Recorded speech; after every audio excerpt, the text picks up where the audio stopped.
Welcome at Jesus Bible Study. We're going to be in the book of John, chapter 12, verse 42. Nevertheless, among the chief rulers also many believed on him, but because of the Pharisees they did not confess him, lest they should be put out of the synagogue. And I'm going to repeat that. Nevertheless, among the chief rulers also many believed on him, but because of the Pharisees they did not confess him, lest they should be put out of the synagogue. You know, there's many people who are afraid and ashamed. God tells you in this good scriptures that if you are ashamed of him, he will be ashamed of you. There's many people that are afraid, and for good reason. Just like some of the Pharisees that believed on Jesus, they was afraid to speak up and say they believe because of the other Pharisees, because they did not want to be thrown out. They were saving their own lives. And in the scriptures it says, those who save their own lives shall lose it, and those who lose their life shall have life. We got to be prepared, because in the last days, even right now, which has been going on since Jesus walked this earth, well, many people are being martyred, beheaded, imprisoned, beaten, and tortured because of their faith and their love for Christ. A lot of people try to act like that is something that only happened in the biblical times and only very rarely in distant foreign countries, but I'm here to tell you it's been non-stop going since the day Jesus walked this earth. In the beginning of this very year, they beheaded 26 people.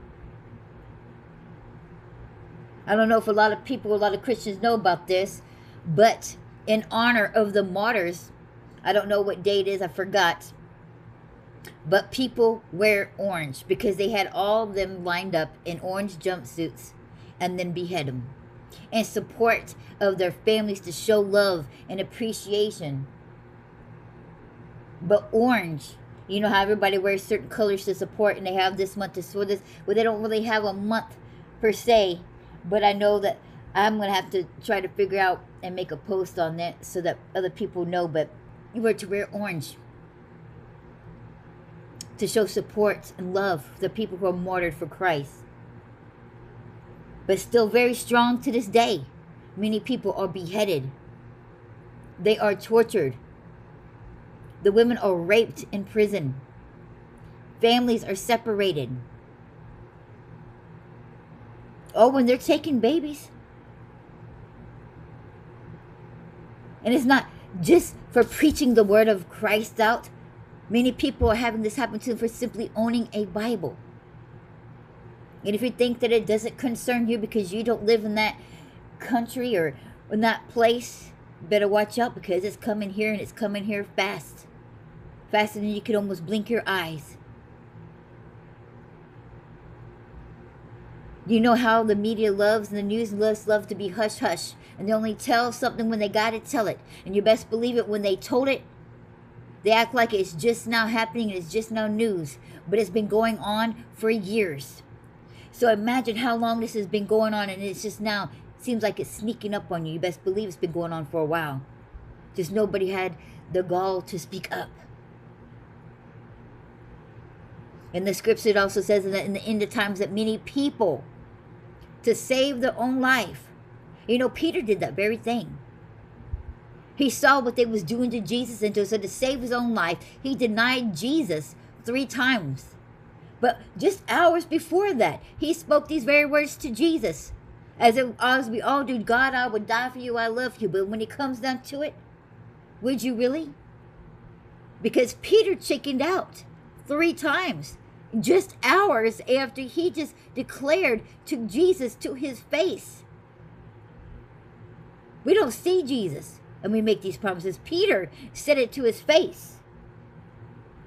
And a mere hours later, denied him 3 times.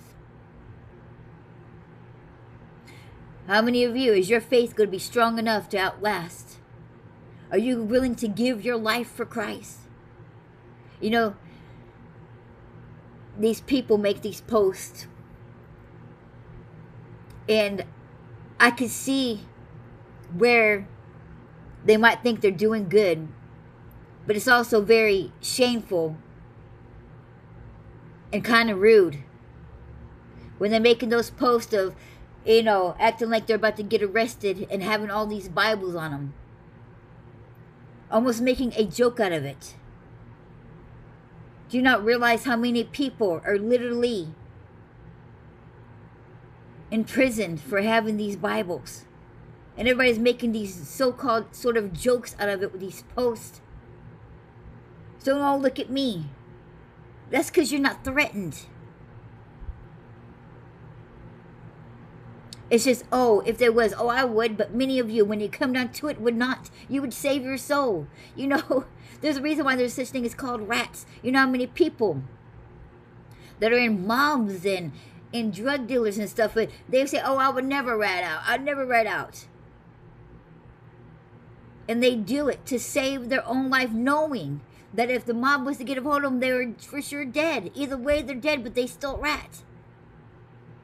Think about that. And you think that you're going to have the ability? Most of y'all won't. The scripture says that you won't.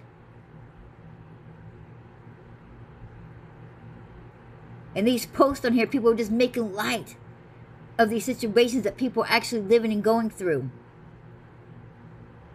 2-year-olds are being imprisoned, separated, not staying in the same cell as his parents, who probably didn't live past the year because of how cruel they are. They probably wouldn't even feed them. They just die, sell the body parts, turn him into a sex slave. The way that this world is doing evil things to these children, you think that being tossed in prison, being separated, and nobody can claim you, and the parents, everybody who belongs to that child is in prison and have no rights, they can do whatever they want. And people out here making jokes, making light of these situations, thinking it's cute and funny to make these posts. Oh, look at me, I would go to jail. Most of you wouldn't. Hightail it and rat on yourself. And if you think that's a possibility, you might want to get on your knees and start praying to God to change your character. Because when the end of time's coming, it's going to be a lot more harsher than going to jail over a Bible. You're going to be starving to death.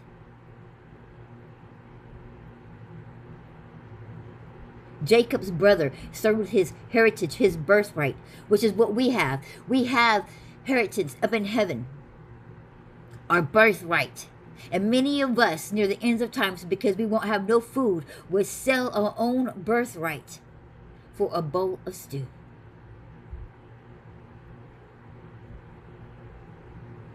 God is telling you what it's like. Y'all can't even go a day without your phone or this or that. Because this world has made it, has corrupted you, has trained you since child, the world and how it wants you to want this and want that. And you got to have this and you got to have that.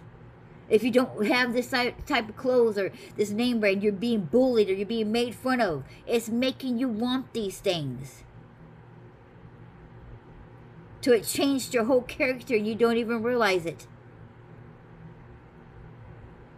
You know, a lot of people like to make fun of spoon-fed people, you know, the kind that was born with money and don't know how to work and do this and that. But you don't realize that the world has made you the same way with all the gadgets and the materialistic things of this world. That if we was to go and do without, we would be no different.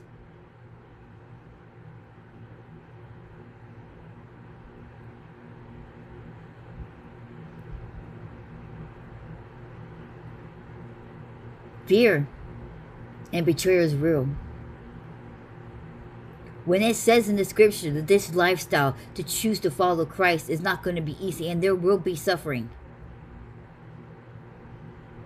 You will drink of the same cup, just like he told His disciples, when the two brothers, the sons of thunder, asked, could they sit here and could they sit there? And he said, no, it's not for me to decide. It's for my Father to decide. But that is a cup of suffering. Are you willing to drink that cup? And they said, yes, I am. He goes, oh, but you will drink of this cup.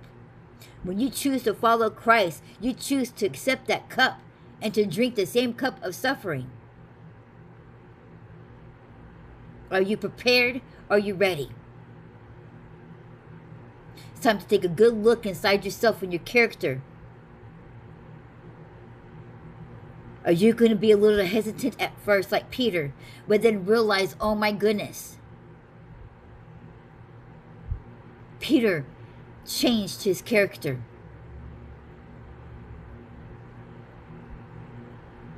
Now is the time to look at yourself, look at your character really good and really hard, and make sure that you're going to be the one who's going to overcome fear, overcome death, and choose to lose your life so that you can live a life.